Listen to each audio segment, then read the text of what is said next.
2025 is here, and with a legendary first half of the decade down, this year seems to be another essential year at the movies. From the finale of one of the biggest action franchises ever, to a continuation of the 10-year Avatar saga, to essential superhero movies for the future of the genre, and a promising niche projects from some of the best directors of our time. So today, I want to give you guys my most anticipated movies of 2025. And before we get into it, let me know your most anticipated films for the year in the comments down below. So in 15th place for me is Marty Supreme. This one is directed by Josh Safdie, starring Timothée Chalamet, based on a real life ping pong player, but this is more of a fictional story. We literally only have set photos of this, but it's distributed by A24, directed by some of my favorite directors of all time in Josh Safdie, and so I'm genuinely just so interested to see what this film is going to be. It's also our yearly December Timothée Chalamet movie, and they've been hits the last 2 years, so I'm pretty excited. In 14th place for me is The Monkey. This one is directed by Osgood Perkins, and I wasn't the biggest fan of Longlegs, which came out last year, but the marketing for The Monkey started as Longlegs rollout was wrapping up, and originally it didn't really interest me much, but right before I saw Nosferatu in theaters, I saw the brand new trailer for The Monkey, and it absolutely sold me. The lead performance looks like it's going to be absolutely visceral, but also this story, which is based off of a short story by Stephen King, looks kind of stupid and dumb, but also like a super interesting concept for a horror film. So I don't really know much about the background of the story, its origins and stuff like that, but it just seems like such an interesting concept, and the trailer did its job. I'm super excited for this. In 13th place for me is Thunderbolts. Now my 13 and 12 are pretty interchangeable. The only reason that Thunderbolts ends up going right underneath my 12th spot is because I feel like there is a little bit more potential for me to be uninterested in what this movie has to offer, but I think the cast is going to be absolutely exciting to see on screen. It's like a darker version of the Avengers, I guess. That's like the simplest way to put what the Thunderbolts are. Sentry is making his cinematic debut in this film, which I am beyond excited about, but also just in general, the cast is so stacked. You have Florence Pugh, Sebastian Stan, David Harbour, Wyatt Russell, Hannah Jo Carmen, and more just lining up. You just see every single character in this movie, and from its origin announcement a couple of years ago, I've been super interested to see what this movie has to offer, and I'm very excited to see another grounded MCU film. And I don't think this will be one of the MCU films that evolves into something super non-grounded, at least from the teaser trailer and full D23 Brazil trailer that we got. It seems to be that they actually know a concept they're going for, and they're going to stick with that the whole film. Now, in 12th place for me is Captain America Brave New World. Now, the reason I said Thunderbolts and this were super close to each other is just because I have that fear that Brave New World is going to be a great spy thriller for the first half of the film, and I think the final act is really going to go off the rails. That's kind of my early prediction based off all the trailers. There have been a lot of bad rumors surrounding this film about how it got butchered in reshoots, test screenings didn't go well at all whatsoever. I was also a really big fan of Falcon and the Winter Soldier, and so inherently I'm very excited for this.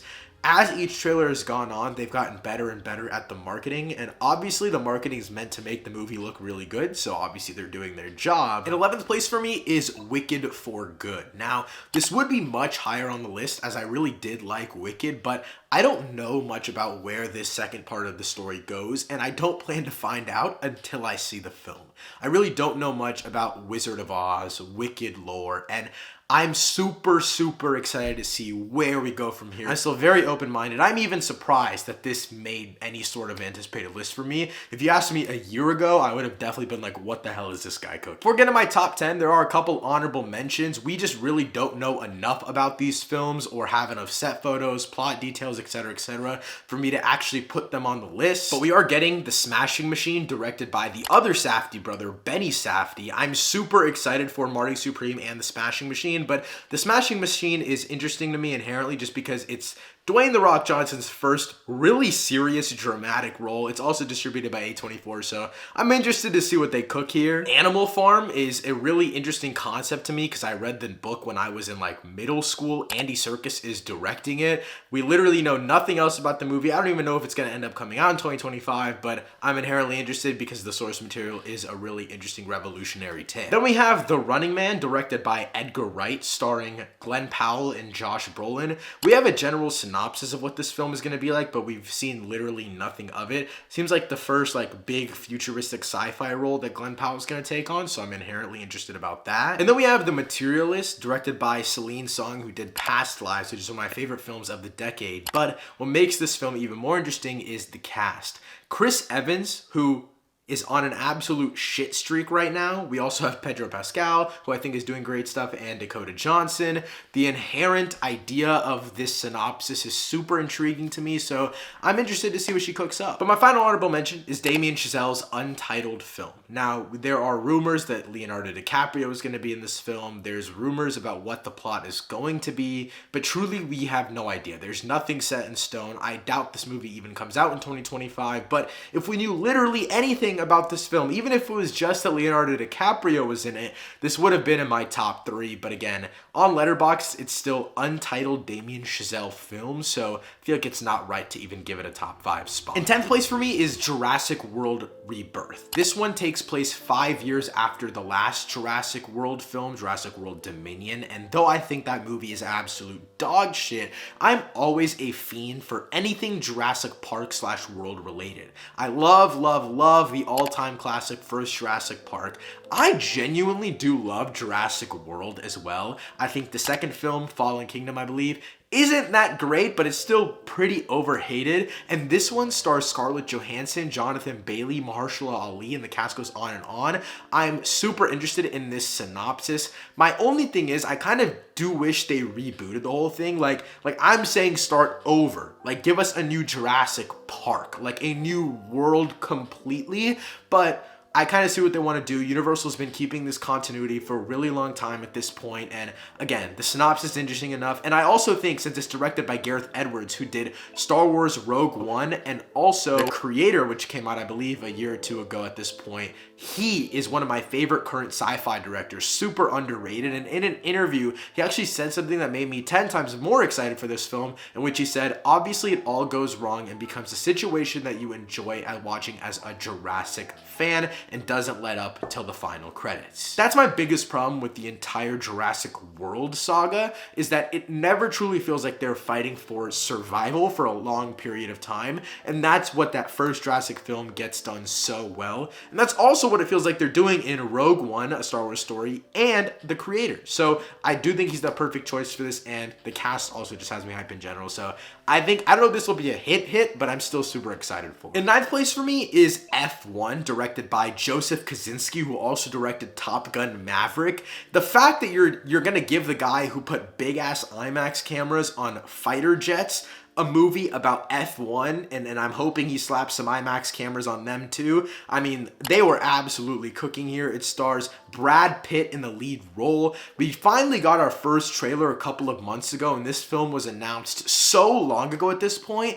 I'm a little bit worried that it got a little too chopped up in the editing room. I don't know what's taking it so long to come out, but it is an Apple original film, which they don't have the best track record, but I'm still so excited for this. We don't know much about the story. It's about like old guy teaches young hot shot, and it's a basic story, but it's Joseph Kosinski, Brad Pitt, and IMAX cameras mounted on F1 cars. Like, you can't not be excited for this. In 8th place for me is Wake Up Dead Man, A Knives Out Story. This is another film that we literally know nothing about the actual plot, as it is with most of the other Knives Out films. We only have behind the scenes pictures as well as notes on who the cast is going to be, and the cast alone has me pretty excited as always. You have Daniel Craig in the lead, obviously, but the ensemble includes Josh O'Connor, Kaylee Spaney, Andrew Scott, Glenn Close, Kerry Washington, Josh Brolin, Mila Kunis, Jeremy Renner, and many, many more. I will say I wasn't the biggest fan of Glass Onion and Knives Out Mystery, but I still think that first film is undefeated, and I'm really, really interested to see what Rian Johnson cooks up this time. In 7th place for me is Sinners. This stars Michael B. Jordan in the lead dual role, directed by Ryan Coogler.